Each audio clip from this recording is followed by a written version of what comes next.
To the person who said they've never seen any indication that something was wrong.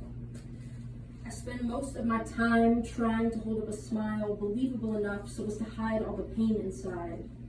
Long sleeves and pockets cover the clusters of cuts on my hands, and man, I've spent half my life feeling like it's a coin toss, heads or tails, and it's always up in the air.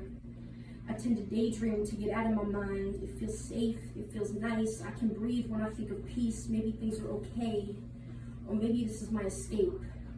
Because my brain likes to play games and you think I'd be pretty good at them by now, but all I've learned is that it's easier to let my demons win and hope they give me a couple hours of sanity in return.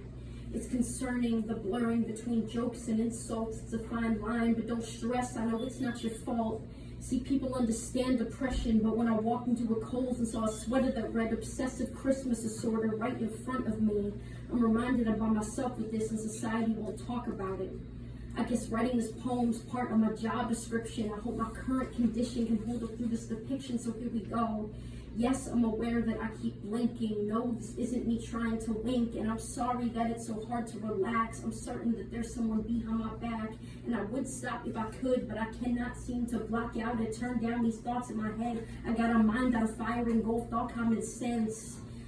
So when you say your OCD is raging because you like things a little neat, unless the order of the clothes in your closet pops into your mind every time you finally begin to relax with a friend, leading you to stop the conversation and go wash your hands 3 times in a row, you might just be one of those neat freaks. I live a life dictated by thoughts in my head that I so desperately just want to forget, and they're replaying in my mind over and over and over again, and the only way I get relief is if I wash the memory away. I can stand before you, say I've never cut, but the blood that stains my broken pair of hands that have been washed too many times for too many years, too many times for me to count even in just 1 hour, and I promise you I count a lot. They say otherwise. In fact, they're screaming.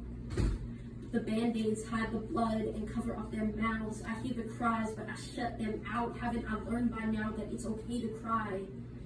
But the air makes my cut sting, and opening up is suffocating.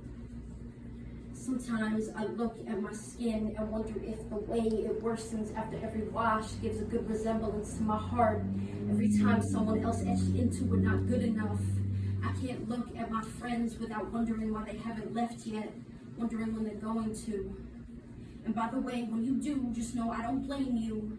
And I'm sorry if I might not talk too much, because inside I'm begging myself to open up. Because the same reason my hands are bleeding is the same reason I'm having trouble speaking or being someone worth your time. I'm sick of fighting, this won't end. I keep on lying to my friends, saying I'm fine, because sometimes life feels like I'm stepping between tripwires.